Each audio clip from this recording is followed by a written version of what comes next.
ഞാൻ ആവേശത്തിന്റെ പുറത്തേക്ക് പറഞ്ഞതാണ്. ആവേശം അതിപ്പോ കാണല്ലോ. ആവേശം പക്ഷെ ആവേശം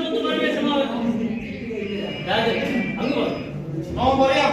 പറയുന്നതിന് മുമ്പ് എന്റെ പ്രജകൾ എല്ലാവരും ശ്രദ്ധയോ കേൾക്കണം. എന്താ കേൾക്കുവോ? എനിക്കറിയാം നിങ്ങളൊക്കെ NSS മന്ത്രിമാരൊക്കെയാണല്ലോ. അതുകൊണ്ട് കൃത്യമായി പറഞ്ഞ ഒന്നാമതായി സുരക്ഷിതമല്ലാത്ത ലൈംഗിക ബന്ധത്തിലൂടെ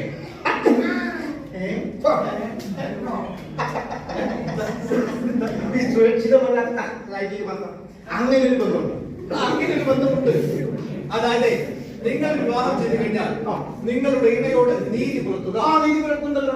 പിന്നെ നീതി പുലർത്തുന്നു. നിങ്ങളുടെ വിവാഹ ജീവിതം വളരെയധികം പവിത്രമായിരിക്കണം. അതെ അറിയില്ല. അങ്ങോട്ട് പറഞ്ഞുതരാം. അതായത് നമ്മൾ കല്യാണം കഴിച്ചു കഴിഞ്ഞാൽ നമ്മൾ ഭാര്യ വീട്ടിലേക്ക് പോവുമല്ലോ. അങ്ങനെ അവിടെ പോകുമ്പോ ആ കുമാരത്തി ഇങ്ങനെ മസിലും കുടിച്ച് മീശയും വിളിച്ച് ഭീമന്റെ മുന്നോട്ട് ഇങ്ങനെ പവിത്രമായി രാജാ പറഞ്ഞ അർത്ഥമല്ല. നീ നിന്റെ ഇടയെ വെച്ച് മറ്റുള്ളവരെടുത്ത് പോകാൻ പാടില്ല.